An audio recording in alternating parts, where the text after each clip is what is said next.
Welcome to my budget deck channel where I try to make decks as cheap and playable as possible. So if this is something you'd be interested in, then why not subscribe?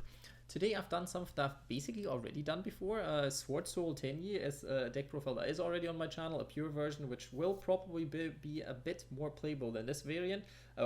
When I say playable, I mean like a bit more competitive, because the pure Swordsoul Tenyi, even in the budget form, even with the crazy hand traps and stuff, is still very, very competitive in comparison to most other budget decks.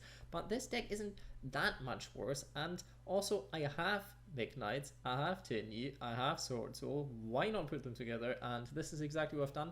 And the synergies are a bit bigger than on the first look it would seem. And I'll be talking about that in a second, because you have different things that you want to be doing. Mekk-Knights are very good going second, and Tenyi Swordsoul aren't actually terrible going second, because you have lots of stuff with Tenyi that you can do to draw your opponent's negates out, and then you have a lot of stuff with Swordsoul that you can do where you don't need to normal summon. You have your strategist and stuff. There's so much you actually can do with both of these decks, and adding Mekk-Knight into there, this can, even without hand traps, be at least a somewhat a viable option to go second as well, but it's also not terrible going first. And let me talk about this for a second. First of all, to get Mekk-Knights onto the board going first, you need an extra deck monster and a spell trap, because that's the way you get your columns, which first of all, Tenyi can easily go into link 1, which is great, but they cannot search spell traps. But what can search spell traps is Swordsoul Grandmaster Yugioh, because this card, it's quite amazing actually. With one Tenyi and Taya, you can easily set up for your Mekk-Knight plays. Not that that means that much, because Mekk-Knights aren't necessarily that good at going first. You can go into Morningstar and search your World Legacy Secret if you happen to have a second Mekk-Knight card in your hand, which a lot of the time you might not, and then you have another negate, so it's not bad. And sometimes people don't read, and Morningstar isn't that easy to get rid of then by battle at least. So yeah, it's an okay thing, and you can utilize it going first, but going second is where it really starts shining a bit. But the fun fact is, you can easily create the zones with Taya, summoning Yugioh into the extra monster zone, then searching the spell cards to search strategist, and obviously setting this card in the zone, then summon your Mekk-Knights, and then activating emergence to go into strategist. And with the effect of Taya, you then send to the graveyard Adhara, because Adhara can get one of your banished Tenyi back. And what you banish with Taya is the other Tenyi that you've used, so you don't really want to open with Adhara plus Taya, because this card doesn't recover itself, which is a bit annoying.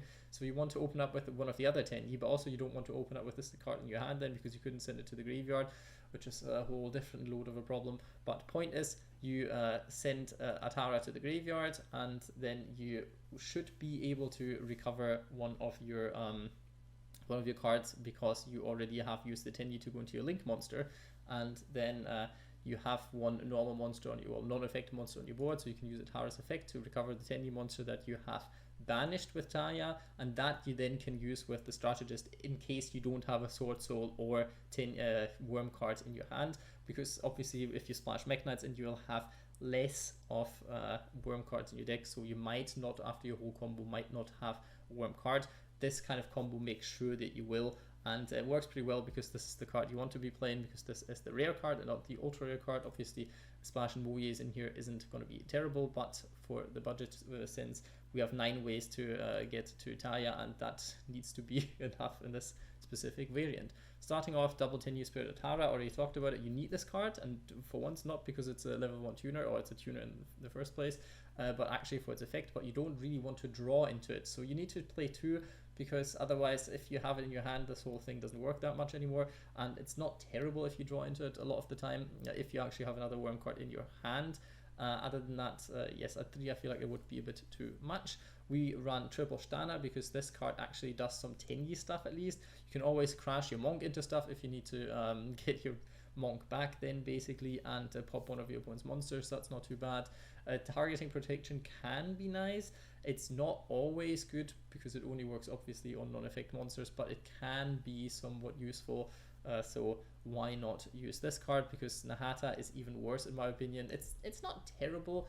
It doesn't help you against stuff like cards that are unaffected, because it doesn't boost your monster's attack, but it reduces your opponent's monster's attack. So The other way around of sometimes would be a bit more beneficial, but it still works out. We run a triple Swordsoul of Taya. This is your Swordsoul play starter. Then you have a Swordsoul play extender, which also isn't bad if you use it as a starter, because it gets a Swordsoul monster, worm monster into your grave at 4 Taya, and also it creates a negate, so hand traps might not be that much of your concern. We have 1 Mekk-Knight Blue Sky for the Mekk-Knight package, 1 Red Moon for the grind game, 2 Indigo Eclipse, and 3 Purple Nightfall. And then we run more Tenyi, triple Tenyi Spirit Rashuda, because this card is very good to go in second, and triple Ashuna, which you obviously have to watch out, because this card is well, it's a bit problematic, I want to say. It can be very, very good, but also it locks you into Worm, so you have to watch out when you use it. You can always use it if you have a non-effect monster in your graveyard, and then start using your plays, like after your opponent has shut down every other opportunity that you have. Then you can still go into stuff like Shaman of the Tenyi, and then continue your plays from there on, possibly go into Berserker at least, and have like a 3000 attack point monster that isn't that easy to remove from play for your opponent.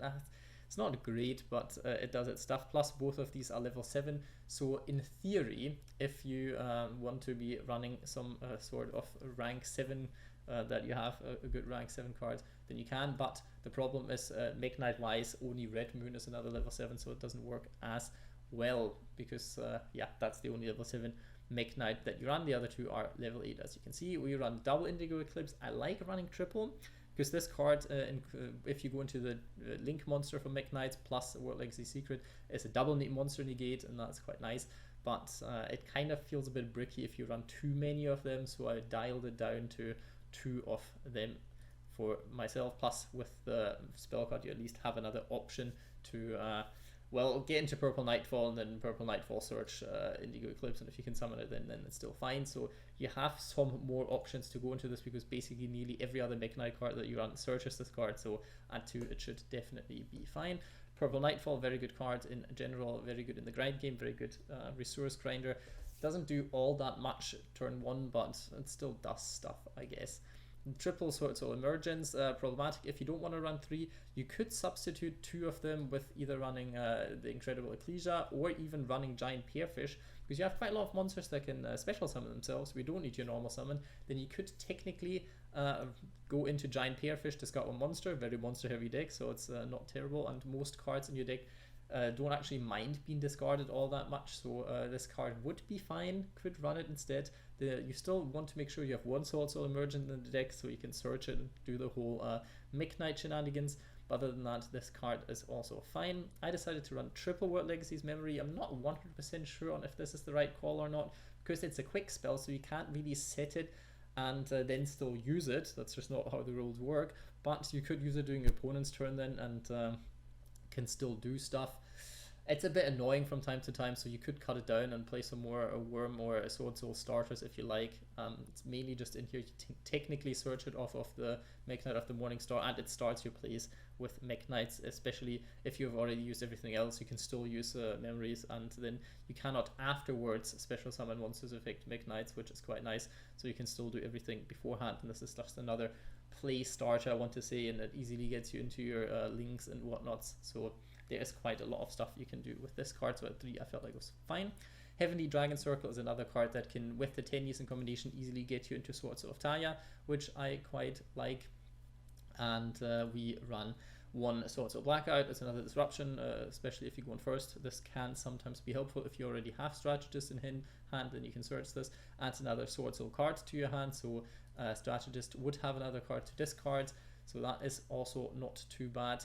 By being banished, you can actually summon 1 Swordsoul token, which can be quite helpful with your effects of your Tenyi monsters. If you don't have a Tenyi monster, but for some reason you can banish this card, then that is also fine. And we run 1 World Legacy Secret. It's searchable because it's Mekk-Knights, and it isn't only helpful for your Mekk-Knights and get technically Tenyi stuff back, but more importantly, it can target 1 level 5 or higher monster in your graveyard and special summon it, which could be Baron, which is quite nice, which could be your Tenyi monster, which is quite nice, your Swordsoul monster, or the other Swordsoul monster. So this card actually does quite a lot, and it doesn't only help the Mekk-Knights, it actually helps the whole deck in that kind of instance. For the extra deck, just one level 8 synchro monster if you want to go into rank 8s, for example, and you don't want to use your Yugioh, or you've already used Yugioh and yeah, don't have a second one because this is a budget deck profile, and you don't run Baxia, for example, then this card is probably the best cheap card you can use, question mark. One Yugioh, because this card is very, very good in this deck. One Baron, and one Swordsoul Supreme, because, well, I know 2 ultra rares, but you kind of need them because double strategist can be a thing, and it's nice to have both of these things in your arsenal, because this card actually synergizes well with Mekk-Knight Purple Nightfall, because Purple Nightfall banishes itself, the Tenyis banish themselves, so you will mainly get the effect of the Supreme Sovereign, so that is quite fun. One level 4, you probably want to run stuff like Baguska instead, but this card is at least okay going second. We run Draglubion and the Hearth Earth Dragon combo, because this can basically stun your opponent's ward for a turn at least. It's not great, but it's okay, it's fine, and yeah, it works very well with Draglubion. You could also go for the OTK or for any other rank 8 basically, because you have level 8, level 8, level 8, and you have a very easy time going into rank 8 actually, so this combo came up at least a few times in testing. A triple Monk, because Monk is very important. One Land for Incus, you get this card for free, and it's a non-effect monster, can be helpful. Mekk-Knight of the Morningstar, you could run Mekk-Knight Spectrum Supreme. It's quite funny as well, because with the burn of a strategist and the effect that this card can attack directly, you can actually do quite a lot of damage with just using your general combos, but you know, it's not always great, and it's an ultra rare, so I didn't want to include it, but you could if you have it. Shaman of the Tenyi is actually quite nice, gets you Swordsoul monsters, even the Synchros back, and you could splash in one Mirror if you want to do this, or Mari, whatever you would call it. You could play one Yazi, it's not impossible to get into Yazi as well, and this card can generate you an advantage, go into more linked monsters and stuff, but extra deck space was tight, and this card adds another brick to the deck, and yeah, it's nice because it can go into level 7 synchros as well and stuff. Could do it because it's easily revivable with Shaman of the Tenyi, and you can easily send it to the graveyard with your basically 9 copies of Swordsoul Taya, so this is a card to consider. And one Berserker of Tenyi, just a very good card in Tenyi in general. Cards to consider already incredibly cliche, Giant Pearfish. You could run one Yellow Star if you feel like you have problems with trap heavy decks, back row heavy decks, then this card would be one to consider. You could run one Swordsoul Sacred Summit. If you want to run other cards in Emergence, Sacred Summit can be somewhat nice because you can actually summon back the card that you sent with Taya, and then search with the Yugioh that you just summoned, search this card, and then you have a synchro monster on board, so you can target the worm monster you sent to the graveyard and special summon it. If you want to go into Mari combos, this is also like a way that would work, so that works as well. Hope you enjoyed the deck profile. Leave a like, comment, subscribe, but most importantly, I hope you have a good day.